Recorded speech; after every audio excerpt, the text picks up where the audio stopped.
जे लोक कधी विमानामध्ये बसले नाहीत त्यांना शिंदेने विमानातून परत आणल्याचं असंवेदनशील विधान खासदार नरेश मस्केंनी केलंय।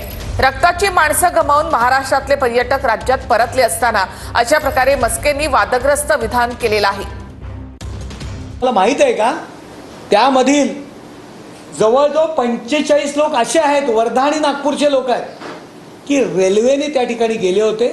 अतिशय वाईट परिस्थिती आहे।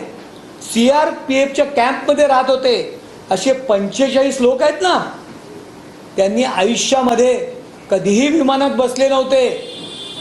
त्या लोकांना विमानाने आणण्याची व्यवस्था एकनाथ शिंदे साहेबांनी केलेली आहे। ते गेल्यामुळे त्या अधिकाऱ्यांमध्ये प्रोत्साहन मिळालं, जोर मिळाला, काम करण्याची स्फूर्ती वाढली। जर एक जबाबदार माणूस गेला तर तुम्ही त्याला कुरघोडी श्रेयवा म्हणता। अहो 45 लोक रेल्वेने गेले होते। पहलगाम लँड क्रॅश झालं, तिकडे पहलगाम मध्ये अडकले एका CRPFच्या गरीब लोक, खाण्याचा प्रॉब्लेम होता। CRPFच्या कॅम्पमध्ये ते लोक राहत होते। त्या लोकांना एकनाथ शिंदे साहेबांनी आता विमानतळावर आणलं आणि ती लोक पहिल्यांदा विमानात बसतायत। रेल्वेने गेलेली लोक आहेत, पहिल्यांदा विमानात बसून घाबरलेली लोक आहेत, त्यांना आज महाराष्ट्रात आणतायत।